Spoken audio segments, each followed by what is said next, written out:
ဘာနောက်ချမ်းကဒီအားစားတယ်ဒီအမှတ်ထိပေကျိုးသုံးပြီးတော့ဒီလိုတဝက်ခောက်ချလိုက်ဒီမှာတဝက်နေအမှတ်ရတယ်နော်ပြီးတော့ကိုတိုင်းရဲ့နံပါတ်6နော်တင်ပြအတိုင်းမှာဘယ်လောက်ရှိလဲနော်38သူကဘာလို့သုံးပြီးတိုင်းထားရလဲ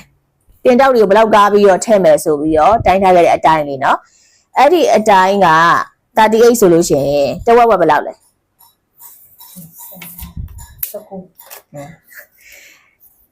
38ရဲ့တဝက်19ပေါ့နော်အဲ့19ကိုဒီအလဲကနေမှဒီဘက်ကို19ကိုတိုင်းဒီလိုတိုင်းအလဲကနေမှဒီဘက်ကို19တိုင်း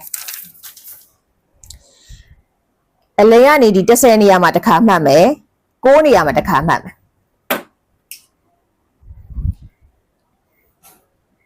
အဲ့ဒီမှတ်လေးတွေကတောက်ရဲ့အလဲမှတ်တွေတောက်ရဲ့အလဲမှတ်ကိုသုံးပြီးတော့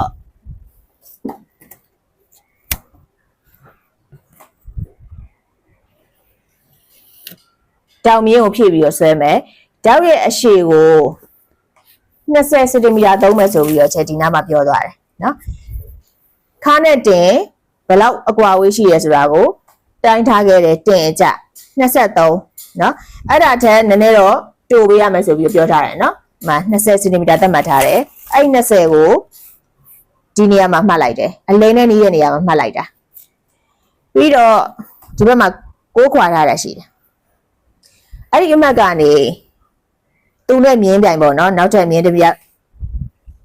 ဒီတောင်မြင်းနဲ့အပြိုင်တောင်မြင်းကိုဖြည့်ပြီးဆွဲဒီတောက်ကကြသူကဝတ်တဲ့ခါကျလို့ရှိရင်အပြင်တောက်ပေါ့နော်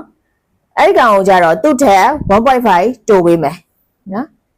အဲ့အတိုင်းသတ်မှတ်ပြီးတော့ဒီမှာအမှတ်ကိုမှတ်လိုက်ပြီးတော့ဒီတောက်ကိုထည့်တဲ့အခါမှာတောက်ဆိုင်ကဘယ်လောက်လဲမတွက်ယူထားတယ်နော်ဘယ်ကောင်ကိုအမှန်ယူထားရလဲ4 cm ကိုအမှန်ယူထားတာအဲ့4 cm ကိုတောက်ထည့်မယ်ဆိုလို့ရှိရင်ဘယ်လိုထည့်ရလဲနော်တဝက်စီမှတ်ပေးရတာပေါ့နော်2 cm ကိုမှတ်တယ်ပြီးတော့ဒီဘက်ကတောက်အရှည်နဲ့မြင်းဆက်လိုက်တယ်ပြီးတော့အဲ့ဒီဘက်ကမြင်းကိုဒါမျိုးကလန့်ပြအမှတ်သားလေးပေးထား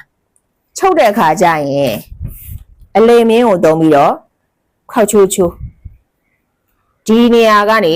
တောက်လျှောက်ချုပ်လိုက်လို့ရှိရင်ဒီဘက်ချမ်းတောင်မြင်းကမလိုတော့ဘူးเนาะတောင်မြင်းတွေအများကြီးဆွဲเสียမလိုအောင်ဟိုဘယ်လိုကအချင်းကုန်တက်တောင်လောက်ထားတာပေါ့ဒါပေမဲ့ကိုကအမှတ်အသားကိုမမှတ်ထားခဲ့ဘူးဆိုလို့ရှိရင်တော့မှားတတ်တာရှိတယ်ဒါမျိုးအမှတ်အသားမရှိဘူးဆိုလို့ရှိရင်ဘယ်ဟာအလဲမဲမသိဘဲနဲ့မှားသုံးတာမျိုးတွေပဲဖြစ်တတ်တယ်เนาะဒါကြောင့်မဖြစ်မနေဒီနည်းလောက်သုံးမယ်ဆိုလို့ရှိရင်တော့ဒါမျိုးအမှတ်အသားကိုထည့်ခဲ့ပြီเนาะအဲ့ဒီဘက်မှာလည်း2ခွာမယ်ပြီးဒီမှာတောက်အရှိအမှတ်နဲ့မြင်းဆက်ပေးတာဒီမှာကလန့်ပြမြင်းတို့လေးလည်းဖြည့်ထားနော်ဒီဘက်တချမ်းပြီးသွားရင်ဒီအလယ်မတ်ကိုပဲတော့အလယ်မတ်မှာပေကျိုးနဲ့လာထိထား30နေရာမှာမှတ်19နေရာမှာမှတ်နော်